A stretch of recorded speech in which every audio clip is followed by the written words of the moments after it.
before we went on podcast, whatever you want to call it, you said you're making a certificate for your daughter because she lost all her teeth. No, one tooth. One tooth. One tooth. She lost The all front her one. Why is it always the front one that's like the first to go? I figured because those are the ones that are used more. Oh, because they're milk teeth. That's right. Oh. So they're made for. I guess they're designed in a way to not like bite the nipple off, but it's supposed to allow them to attach. What do they call it? Latch. There you go. Latch. Yeah. Properly with get enough, I guess, traction in their latching process. But yeah, after X amount of months, they don't need those anymore, so it doesn't matter. That does make sense. That's the first baby teeth I think I've ever seen. It's weird. If she would have lost that like out and about, like there's no way we would have been able to find that. I was trying to think of the first time I lost a tooth. I don't know how old I was. How old is your daughter? She's 6. 6 years old. Yeah. What's it? Dang, your daughter's 6? We're getting old, bro. Yeah. Oosh. 6 years old. I want to say the first tooth I was about to lose, I ended up like attaching a string to a door, and then my sister Maria, I remember slamming the door shut so that we could get it out of my mouth. Yeah, we asked her if she wanted to do that, but she's real sensitive and easily scared. So I knew it would be a painstaking process just tying a string to a tooth. So. But she I think she was brushing her teeth, and then she ran over and she said she loosened it a lot. And I said, hey, do you want to take it out? And she said yes. So I grabbed a paper towel and I folded it up. And I said, I'm just going to put it on your tooth and you can pull it. But I really intended on doing it myself as soon as I got a hold of it. So I just pulled it out. Nice. Because she wouldn't have done it. That's the way to go. How much money do you leave for a tooth now? We put $10 in there. Okay. I didn't know. It was our first natural tooth. Loss. Yeah. Inflation. We did go up because she had one extracted before when she turned 5. And that's because it died and it was creating abscess in her gum line. So she had that one pulled, and we left $5. This was her first natural loss, or naturally lost tooth. So we put $10 in there. It's money she would have gotten anyways because she goes to summer camp. Yeah. And put money into that account so she can buy stuff. So I've had pretty good teeth in my lifetime. I've never had any cavities or had to have any pulled out. Last interaction I had with teeth getting pulled out was with Laura, and she got her molars taken out. And had to deal with that because she had a bad reaction to the whatever painkillers they gave her. But I saw them pulling them all out. They let me sit in, and I got to watch them. I was like, sweet. Then they asked me if I wanted to keep them, and I said, yeah. So they put them in a little Ziploc bag for me. I was like, cool. Taking these home. That's funny. And I still have them up there in the medicine cabinet. They're still just chilling there. But the most notable thing I remember from that experience is when we went home, we were on the 2nd floor, and I had to help her up the stairs. And halfway through the stairs, she just starts throwing up. So we're like outside in the apartment complex, halfway through these stairs. She's just going to town, just letting it all out. I was like, oh, okay. That's funny. Poor. When's the last time you went to the dentist? Me? Oh, I go every 6 months, but I mean, it's just cleanings. There's nothing ever surprising. I think one time they said you should floss a little bit more. I was like, oh, okay. Yeah. Cool. But do you have any advice besides flossing? Because this last time in the 6 months, I was like, I'm going to make an effort to floss every day. So I did that. And when I went back to the dentist, they're like, you need to floss more. I was like, man, I'm already giving you flossing once a day. And I'm going to go back to just once weekly after that because it's not helping any. I have to be in the mood to floss. Yeah, what I've made Yeah, exactly. And I've tried to make well, during those 6 months I made it part of my morning routine, but now that I went back to the dentist and they kind of just I went like 2 weeks ago and they just told me, oh yeah, you need to be flossing way more. I was like, what the hell? I'm like flossing way more than I have, and this is the most criticism I've received. So yeah, I'm just like weekly now. It's like, oh, it's Wednesday, I should floss today, and that's what I do now.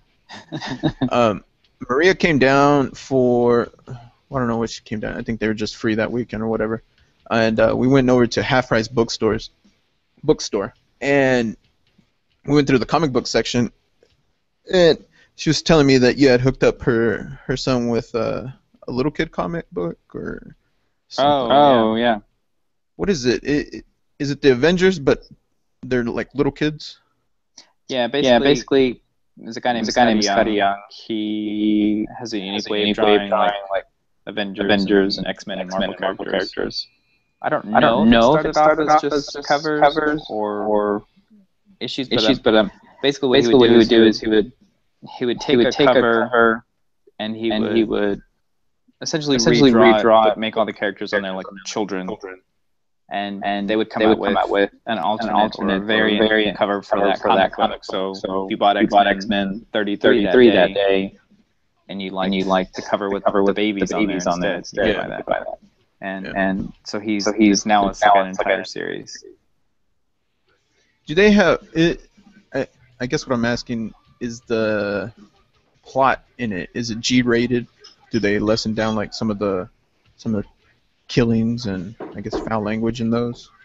Yeah. I mean, it's basically them still fighting with like children. So one of them is like a dodgeball fight and other stuff like that. Okay, so it's just like a little kid story, but with Marvel characters. Exactly. I mean, there's like references and like little Easter eggs for the more adult themes that I would catch, but yeah, it'll go over a kid's head. Dude, I have fallen off the wagon on Spawn. Tony took that Spawn comic book that I once had, and then I don't know what happened to it. He did away with it, but I know it was a monthly series. I guess I need to track back and see how many have come out since then. Have you kept up with Spawn any? Yeah. Just finishing up 253 right now. Okay. But do you remember which one I got? Was it 250? 250. That was like the anniversary issue where Al comes back. Okay, so you read 251, 252, and 253? I'm like three quarters into 253. Okay. So what happens to 251 and 252? Honestly, because it's a monthly series and it's not on the top of my list, I don't really recall too much. I'm actually probably not going to continue it. Yeah.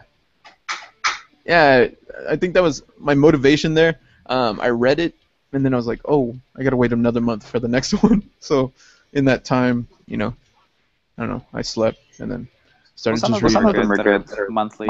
Some of them are a bit exhausting that are like weeklies or bi-weeklies. So a monthly one is good, but if it's got a really good story for you to pick it up a month later and know exactly where you left off. And Spawn wasn't doing that for me, so. Yeah. I've liked Spawn because it was just outside of the norm of, I guess, comic book characters, but also superheroes for me. I remember going and watching the movie when I was a kid, and after that, I bought some Spawn comic books and was reading them every once in a while. Just kind of like, I don't remember being super dedicated to it, but yeah. I remember going and getting the comic books there from Hastings, and then what caught my eye next was Mad Magazine, and I started reading those. Now those I started getting weekly, and then I subscribed to them, and I would get one every week. And that's cool. That was kind of just like this whole process. So I had these like huge bins full of Mad Magazine that I think when I graduated high school, I ended up throwing them all away or something. My mom was like, "You need to clean all this out." So, I had a ton of those, and I started reading those pretty early on, and I think that didn't necessarily get me into comic books, but it made me read more. I started reading a lot more in that I I guess in those series, whatever, they have certain comics that continue on throughout all of Mad Magazine, and so you always like went for the update. But the big thing about Mad Magazine was the back page, because you would fold it over, and you would solve the puzzle when you flip it over. Fold it in a trifold or whatever. And I remember like just trying to guess what the picture was before actually folding it over.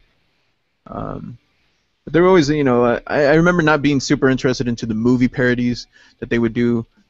There's just like way too much reading for me, like in those those little comic strips that they would do with the movie parodies. I was like, yeah, I don't really get this, but I like the other ones. Just kind of like more of some of them were pretty complex designs and graphics that some artists put work into just to deliver this joke. I was like, that's fun. All that work, and there's always like little Easter eggs.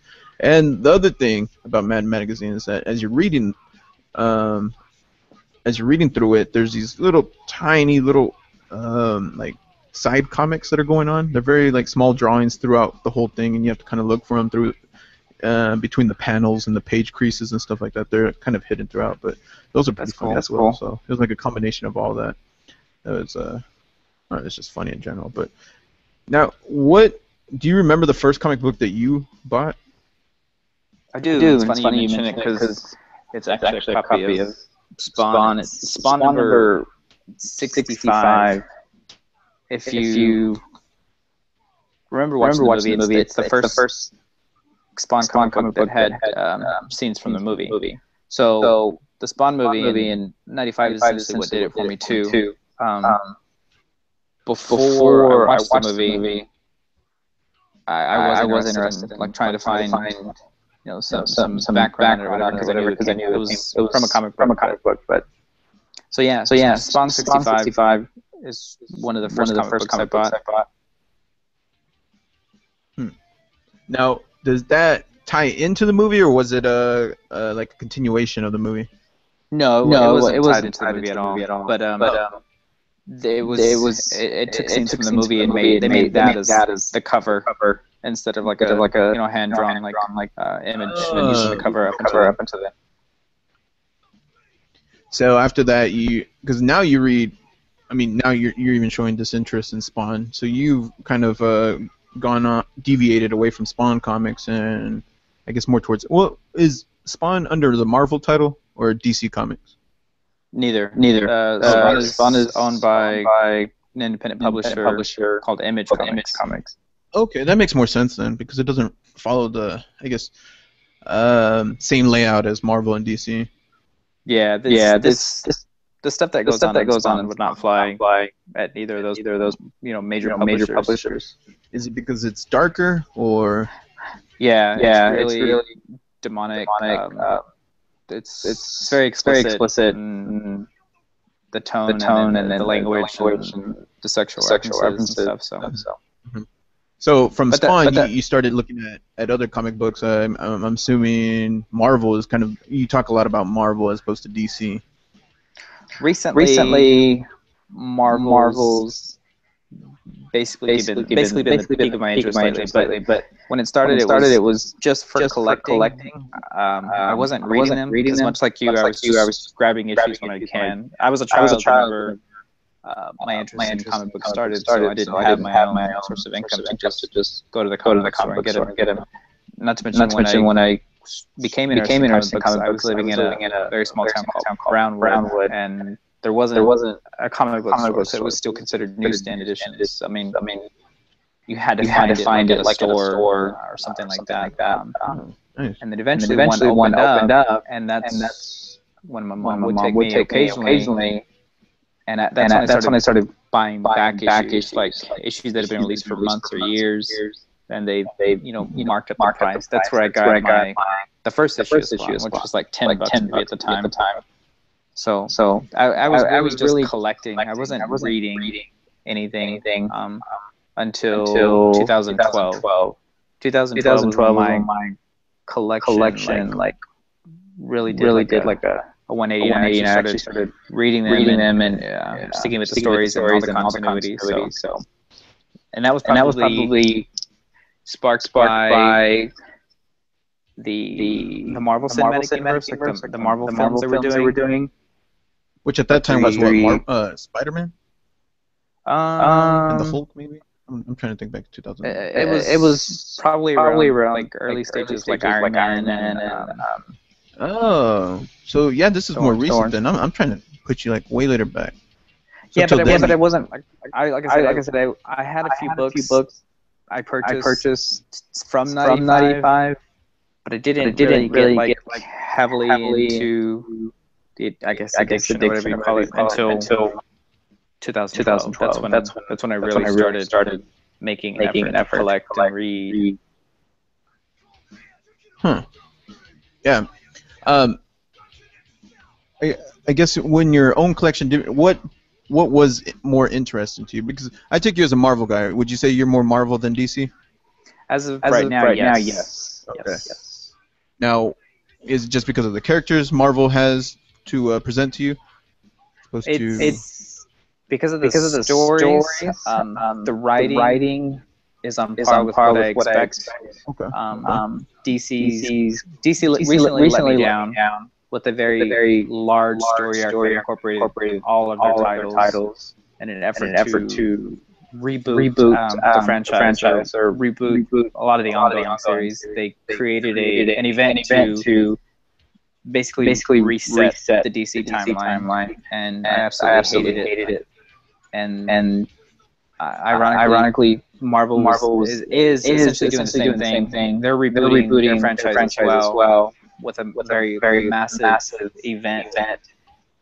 And I'm still reading the Marvel event, Secret Wars, and it's phenomenal. And because of its cohesiveness and because it's well written, even by various artists. Right now, I've dropped down to maybe just two or three DC titles. So not a big Batman guy then. That's one of the ones that I'm still collecting. And then the other one I picked up was the Flash, which I just started getting into. So okay, the Flash would be.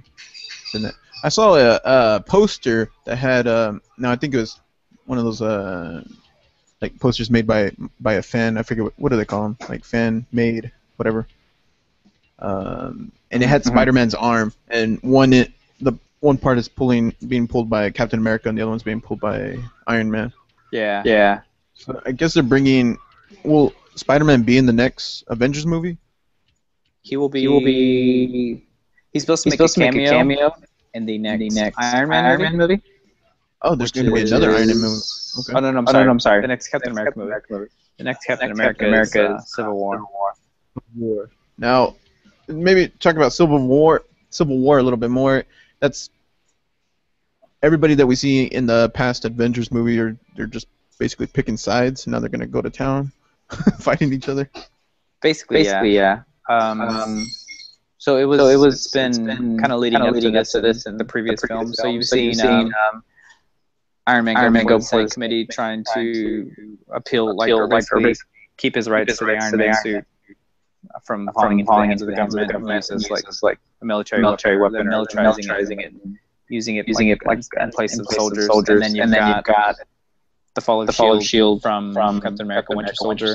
So it's all been leading up to big pivotal moment where eventually the government is going to realize, they can't just let these superhumans run amok in their city after the first Avengers encounter with the Chitauri alien invasion, and they just basically level New York City basically. So it's going to get up to a breaking point where they're going to have to either continue to act but under the supervision of the government, or they're going to remain vigilantes, and that's where the two sides are created. And Spider-Man is a big part or a major character in the actual comic book version, and so that's why they're really eager to get him involved into this story. But at the time, whenever it was I guess being when it was just a thought, Marvel Studios and Disney didn't have the rights to Spider-Man that was owned by Sony at the time. Okay, so what keeps you interested in reading, I guess, comic books? What is it kind of like this way that gets you out of reality for the moment while you're reading them? Lets you just dive into this other reality, this other universe made up of superheroes? No, not No, so not so much. much. I imagine I that imagine that is, is, I guess, the I guess, reason the for reason some for people some reading. reading. It's kind of like an Kind of like escape an from escape from reality, reality, but but no, it no, doesn't do it that for doesn't do me. that for me. It's It's just just strictly strictly an an extracurricular extracurricular activity. I activity. I mean, mean, I I enjoy it. enjoy it. Art's Art's always been a always part been of a part me, of me. so So I don't know. I I don't mean, know. I mean, it's something it's I love something to I do, love to but do, but I don't really I don't have a really have a specific specific reason. It's reason. It's nothing nothing in my in life, my life, drove me drove here. me here. Well, you have a lot of interest in it to be keeping up with it weekly. I mean, it's something you do every week, and I see your updates about your weekly haul. What is it? Every Wednesday, right? It's Comic Book Wednesday. That's Yeah, the thing. Yeah, Wednesday. every Wednesday. So you said, what was it? 2 weeks, 3 weeks ago, you went to the comic book like three times in one day. Yeah. Yeah. So what that drive that keeps you going back and looking, is that just this like I guess maybe like a collector obsessiveness, like to go and find specific issues and stuff like that? Yeah, it's Definitely an obsession, obsession, and for the sake of for the sake of continuity, continuity, it's just. I mean, if I forget a book, or if I just stop reading it, it's gonna make me very curious. What happened after that, or what's gonna happen. I mean, basically, it's already started. I can't just stop. Mm-hmm. Now, what I guess it's part of that, like I don't want to call it an addictiveness, because everybody has their own hobby, their own like things that they collect, and I think that's healthy. I think it's healthy to like get involved with something like that, as opposed to, I mean, you could think of like other addictions that could be far more fatal to your health and stuff like that. But what keeps you from just jumping on Google and like reading about the storyline and just having that closure, as opposed to you going and finding that comic book? For a while, when I was getting back into the collections back in 2012, I was using digital versions, and that was only in part because I wasn't always making it to the comic book store every Wednesday, and a lot of times the issue that I wanted was already gone. So I was resorting to the digital versions, but it's not the same thing. I don't know, just like the feeling you get like holding the book and knowing this is yours, this has value. Maybe not to somebody else, but I mean, to me it does. And then it sounds like an experience. It's more than just reading it, and figuring something out. You kind of like dive in there. You like the tangibleness of holding the comic book, reading it, and probably even the smell of the comic book. Yeah. I think your Maria mentioned brought that up too. Like she liked the way they smelled whenever I referred to your nephew to a certain series, and that was one of the things she latched onto. But it's a number of senses that sparked by the holding a comic book.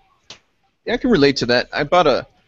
When I had my iPad, I was like, I can load all these books on there, and so I started putting them all on there, buying books. There's free books on Amazon you can get through the Kindle app, and as I was reading them, I was finding myself like just getting tired of reading, and the thing is like looking at a screen for so long. And that's the same thing with my phone, because for a while I was like, I can read on my computer, and it updates it on my iPad, updates it on my phone, all of this, and then it became that I was just reading less, because I don't know, I just wasn't, that attachment, that experience was no longer there anymore.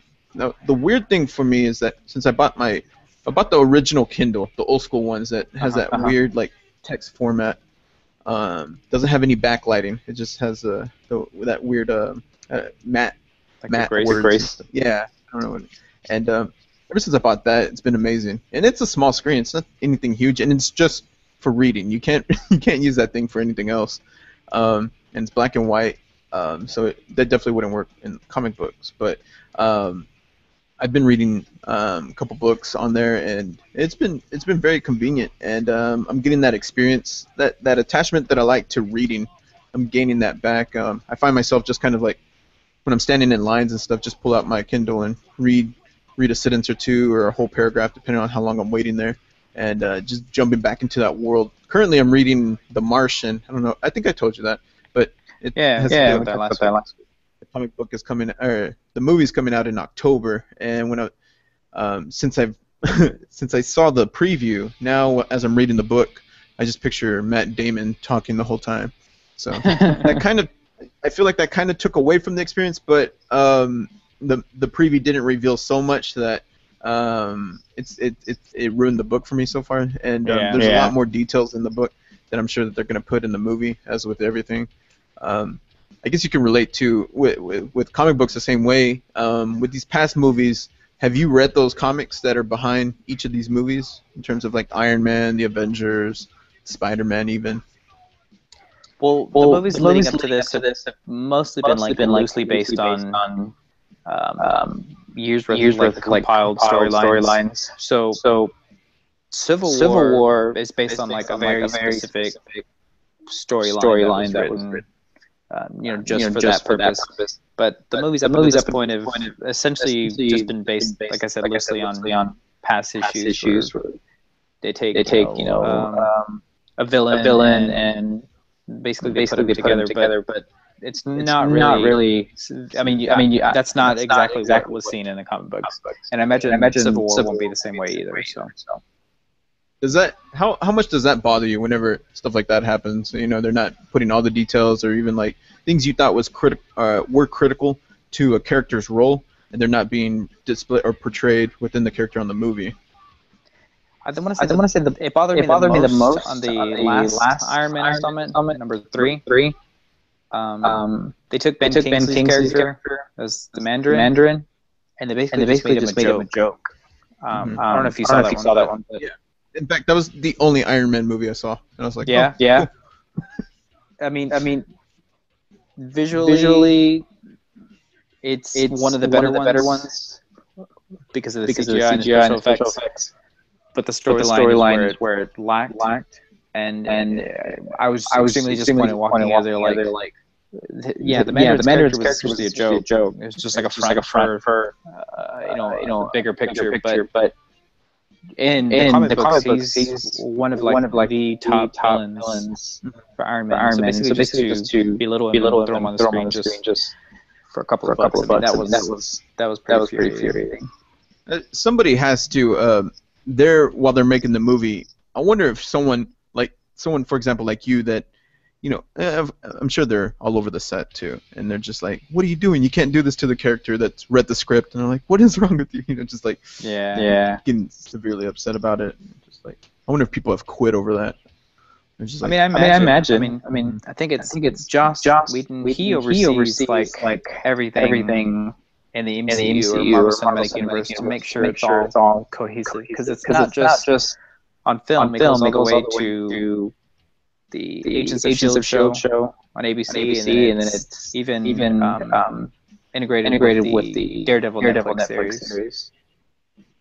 And it's even made its way to some literature like copies. So they'll do like preludes to a movie, but in comic book form. So you can read the comic book and then go watch the movie, and then you can see how these characters got from point A to point B between Iron Man 2 and Iron Man 3, and see what happened that time in a comic book.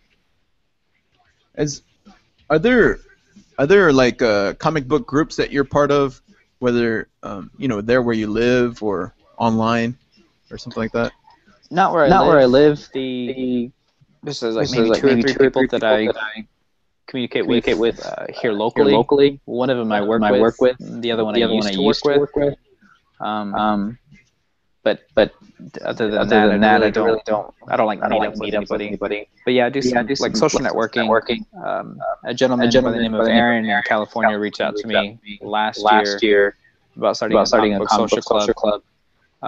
Very similar to the Black Death Crew, which is like basically a group or society for fans of Star Wars.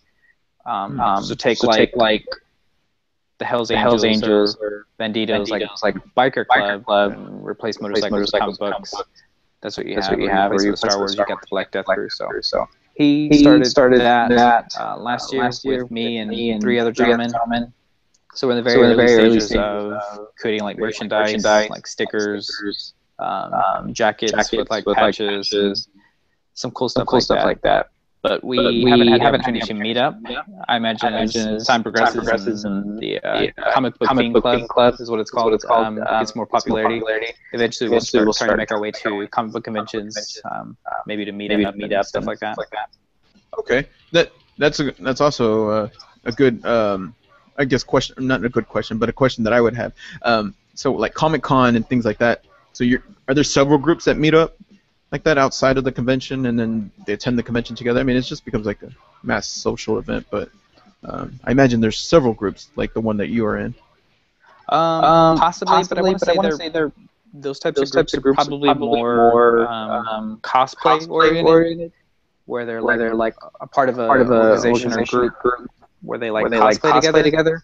So they'll take like a I don't know, let's say the Justice League of America. And they're all going to the same con that weekend.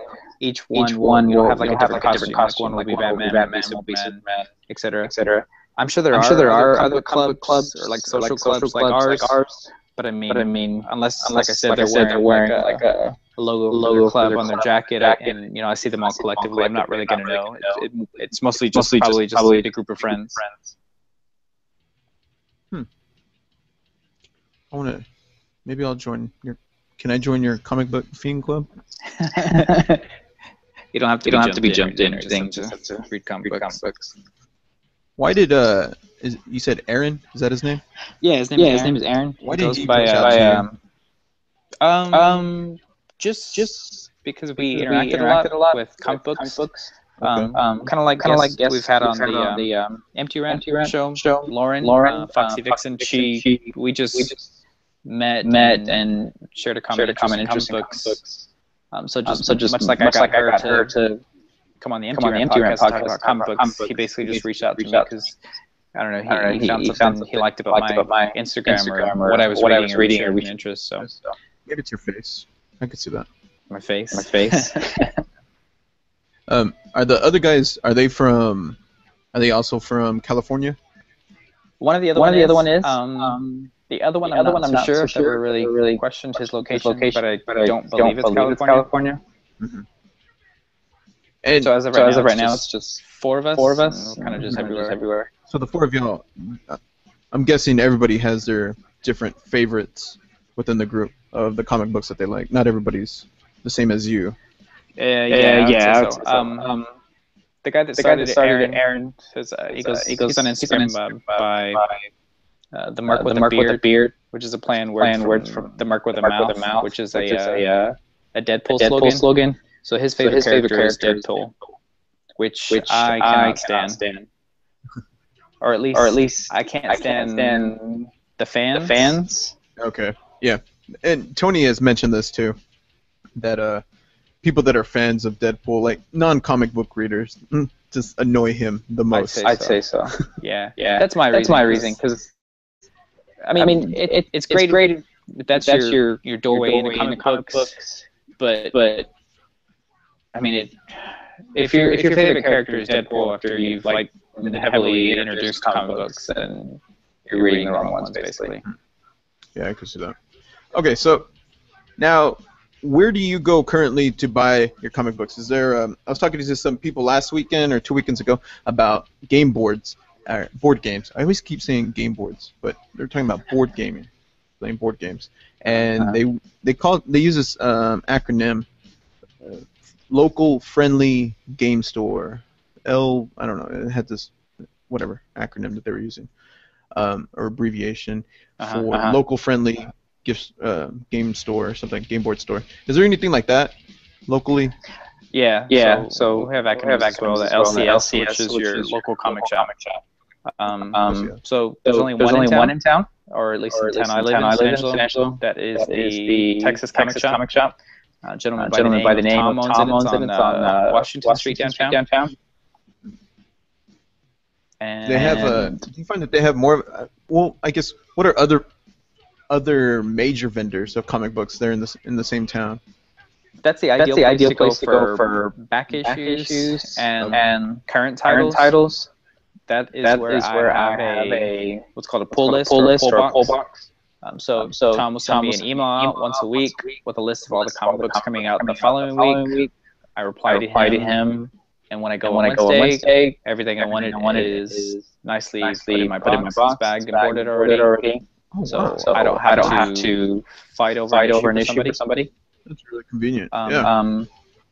That is what started my 2012 obsession because there was a Batman title or a story arc going on at the moment. It was called A Death of the Family. It was the return of the Joker since 2009, his 2009 last year. And I couldn't find the issue that I wanted. It was a very cool Greg Capullo like die cut cover with the Joker's face on it, and you open it and it was the face of Batman. So I really tried my hardest to get to the comic book shop in time to get it, and they didn't have it. So that's whenever I was like, I'm just gonna make a pull list, make sure I never miss an issue. And it's just been full every week since then. Have you ever seen those? They're like boxes that I know they make them for a lot of different. They have a lot of different themes, but you pay like a fee every month, and they send you. Loot Crate. I guess that's one. I mean, what I'm thinking of. My buddy Randall has one. No, his friend had one, and it came with the figurine. It came with a couple comic books in there and a bunch of other stuff, and he pays like $25 a month. They send him these boxes. It's a cool idea. I've wanted to, but I'm not sold on the idea of paying for something I'm not sure if I'm gonna like it. Yeah, and that's I think Summer found this other one. It's like $10. You send them $10, and they send you something random. Yeah, I've seen that too. It's just like, okay. I've subscribed for it's kind of like the same thing, but for ladies. That was my mother's day gift for my wife. It's called Birchbox. So they'll send her like beauty samples, makeup, stuff like that. So I did that for a year for her as a Mother's Day gift. But yeah, I mean, I think the Loot Crate and the superhero box, those are all cool ideas. I'm just not a fan of the unknown. My wife was thinking about the name Luca, and for our baby, and I keep going back to Loki, which is the guy from Avengers, right? Loki. Yes, Thor's adopted brother. For whatever reason, I can't get away from that. I'm just like, I can't. I don't want him to be the villain, even though it's not the same name. It's just like in my head. Yeah, but once it sticks, that's hard to get rid of. And you named your kid. You named both your kids after comic book characters. That's right. Yeah. My first one, my oldest. Her name is Phoenix. And it was a combination of comic book reference and my influence in Japanese tattoos at the time. Whenever I was apprenticing, I was working in a tattoo shop. Whenever my first child was born, I actually left the tattoo shop while I was working to go, with my wife to deliver. So at the time, I was heavily influenced with Japanese tattooing, Tobori and Irizumi, and Phoenix was one of the I guess most iconic imageries like used in Japanese tattoos. So that along with my affection for comic books and the X-Men and the Phoenix being one of the most iconic comic book characters. I knew whether it was a male or a female. The child's name was going to be Phoenix. Luckily, it was a female. It all worked out. I've only met one guy named Phoenix. He was in the marching band with me over there at the university. I got my undergrad, and his name was Phoenix. He played the cymbals, and it's just a random reference there. But do you want your kids to continue on your passion with comic books? I don't know if they currently do read comic books or not. I don't know if you've exposed them to that. Yeah, they have. My little one. Her name is Parker. Which isn't a comic book reference. It's actually the name of the child from one of my wife's favorite TV shows, Bones. I agreed to it only because of Peter Parker, Spider-Man. And then I chose her middle name, which is Rogue, another iconic X-Men character.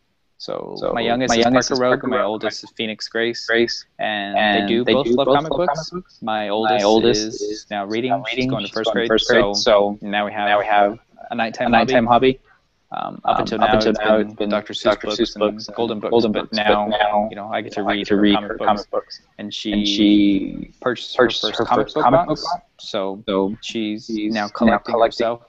And then my youngest likes to get into my collection and ruin books, but she's still looking at them. Yeah. Do you screen the comic books that your daughter buys?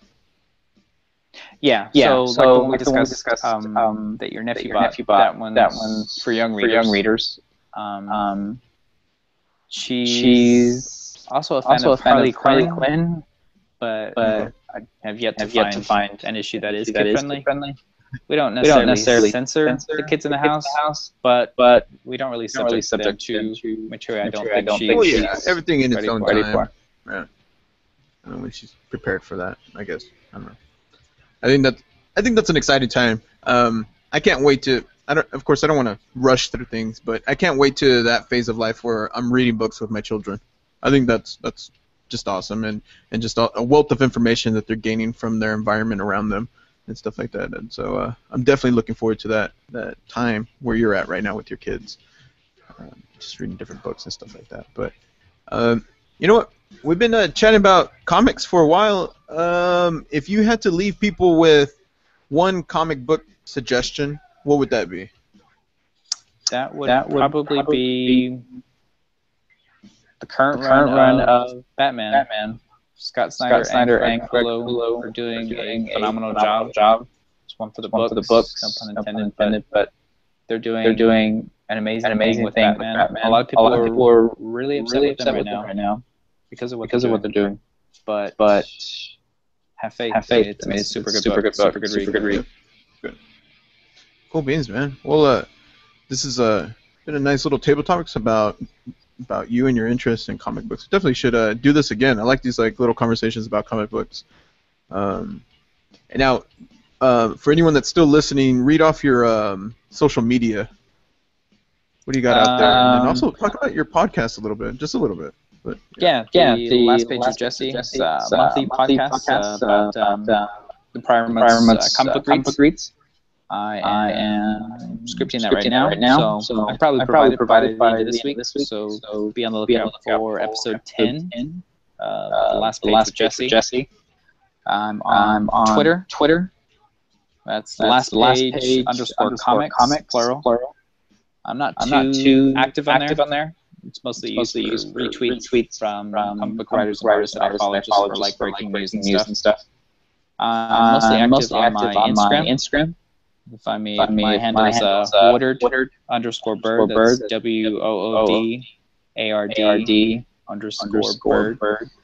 There I post my weekly purchases or weekly hauls. So if you want to know what I'm reading, that's where you look. Awesome. Well, thanks, Jesse, for joining. And Woodard, we need to get into that next time. Talk about where the hell that came from. We talked about it a little bit on the Empty Rant podcast, but we could do that. Cool, man. Any last words for table topics, comic books? No, this is fun. I appreciate the one-on-one. Awesome. Good deal. Thanks, Jesse. Thanks. It's just like, thanks. Bye. Okay, let me stop. There's